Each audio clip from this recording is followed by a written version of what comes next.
Hi there guys, I'm Nikhil from Greedy Tech, and in this video I'll be unboxing the Coolpad Cool 5 and doing a complete review as well. So guys, here's the box, and the overall box packaging looks pretty plain and simple, just like the earlier Coolpad phones that we have unboxed.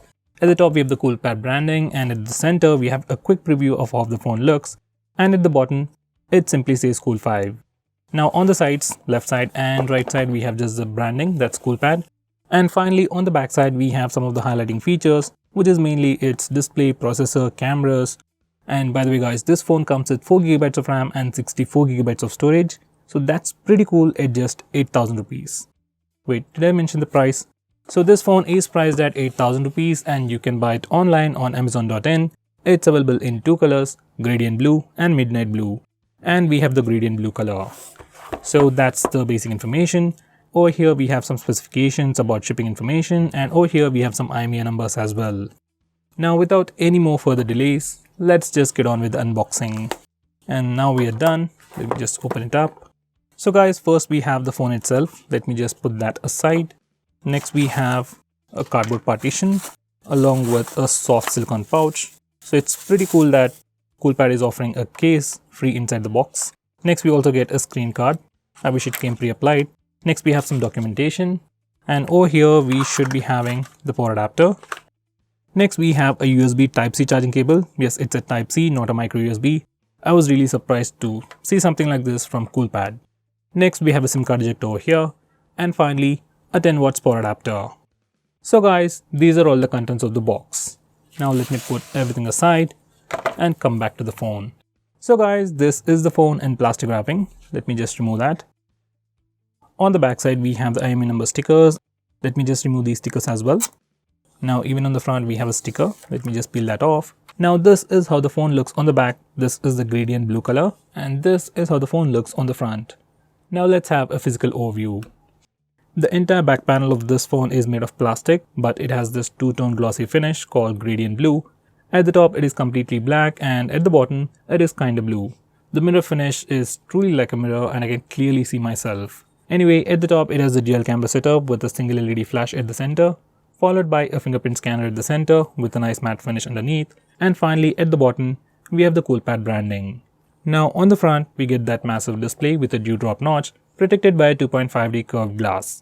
Inside the notch we have the front facing camera, and above that we have the earpiece. Below the display it's completely plain, and the chin is quite big, kinda okay for the price. Now for the sides, on the right side it has a power and volume buttons made of plastic. They have a nice clicky feel to them. I wish they were slightly more elevated. Now at the top it has a 3.5mm audio jack. On the left side it has a SIM card tray housing a nano SIM slot along with a hybrid SD card slot.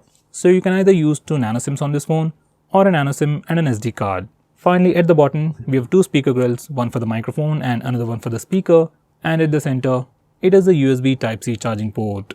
So guys, that's the physical overview. Now these are the complete specifications.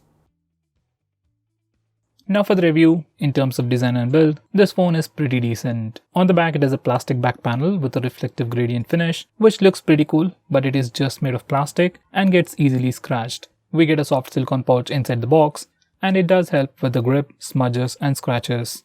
That's something I really appreciate. Now the phone weighs 175 grams and has a thickness of 8.2 mm.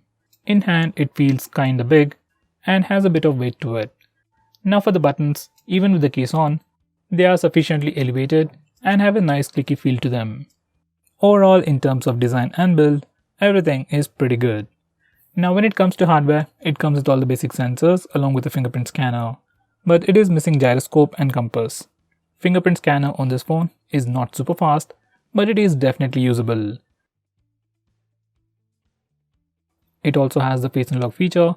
It works, but it is a bit slower even in good lighting conditions. In low lighting conditions, it is much more slower. So most of the time, I just use the fingerprint scanner.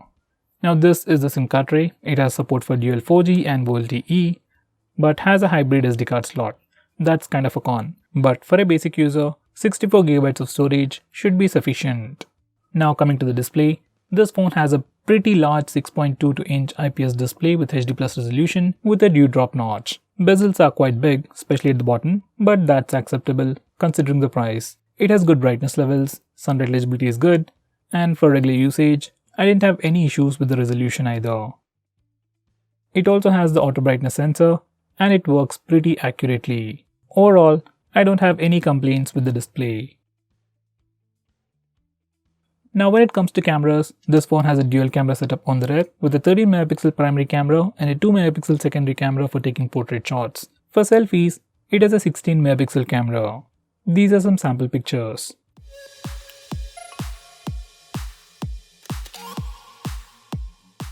Now the cameras on this phone are pretty decent, especially the front facing camera is better than most phones in this price segment.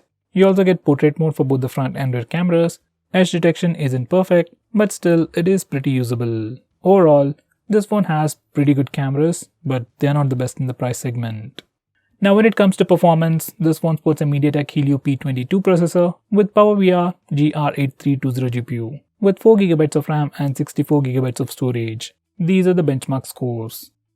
Most of the phones in this price segment are using the same processor. It's not the most powerful processor, but it will get the job done. And you can also do some light gaming as well. Now because of the 4GB of RAM, memory management is pretty good.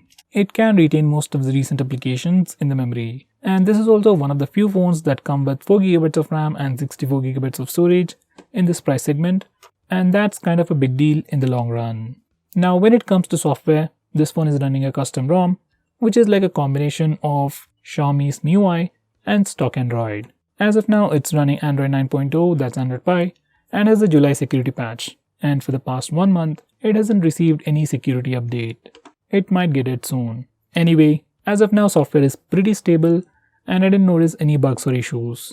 Now this phone is running Android Pie, but it already has Android 10 based navigation gestures. That's where you can swipe from the left side or right side to go back. And these new gestures also work really well. Now the software user interface is smooth, but it doesn't feel fast. It doesn't lag or stutter, but I wish it was a bit more faster. Now when it comes to battery life, this phone has a larger 4000 mAh battery. There's no fast charging support and it comes with a 10 watts power adapter. It takes about 3 hours to charge the phone completely.